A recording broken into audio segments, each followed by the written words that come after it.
There was once a young man, a desperate romantic, whose favorite part of the day was a look and a smile from his new neighbor across the window.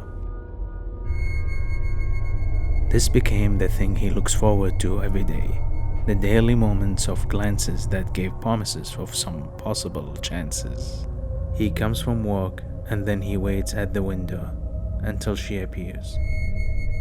They interlock with an eye contact, and then she immediately breaks the charm with a shy smile and draws in the curtains. He tried more than once to meet her at her building's entrance, but he was never such fortunate. He almost climbed the stairs to knock on her door, but he couldn't summon the courage to stand at her doorstep and knock.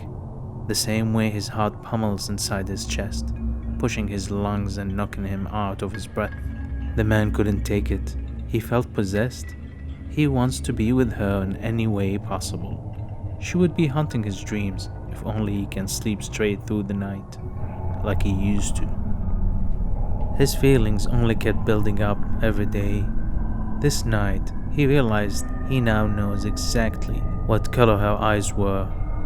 They were gray, resting warmly within her seductive sleepy eyelids.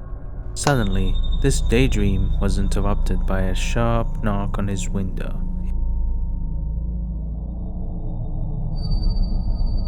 The man, upset, looked down and tried to spot a child or any other logical cause for those rocks to interrupt him from his sleepless dream.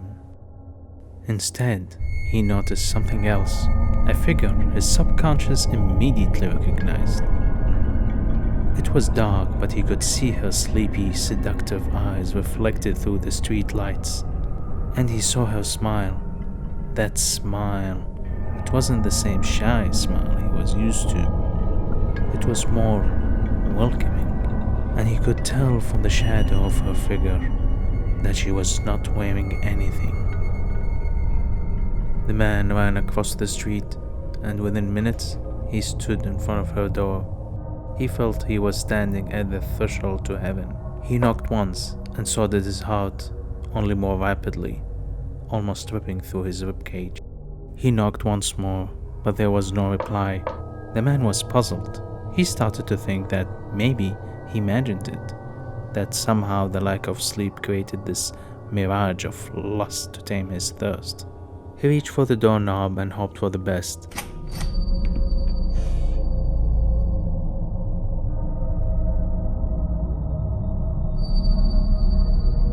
He went inside, still not sure of himself, until he saw a door that read, "I have been waiting for you for a long time. It is our destiny."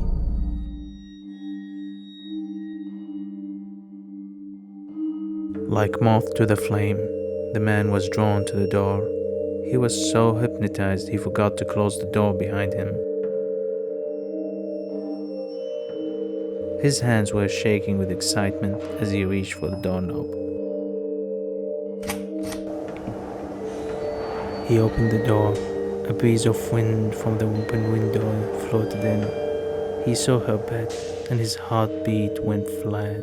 The man turned to the woman. As she was turning away from the window, the man's heart started to pound harder at the sight of her naked body.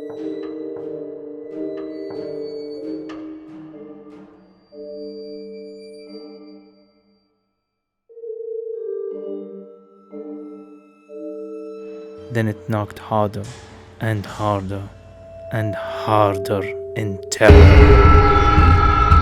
The woman was hanged from the ceiling, and the wind coming through the window made her turn around. That smile, that welcoming smile she gave to her death made no sense to the man. She killed herself, but why? That's when he noticed something. Something was written on her stomach, a message for whoever sees her, a welcoming message. "I give myself to you, my Lord of Darkness, Satan." The man turned to run away from what is now a nightmare. Suddenly, the wind made the apartment's door close shut. His whole body froze as he read what was written in blood. "Accept my sacrifice, my gift to you, a soul of a lustful man."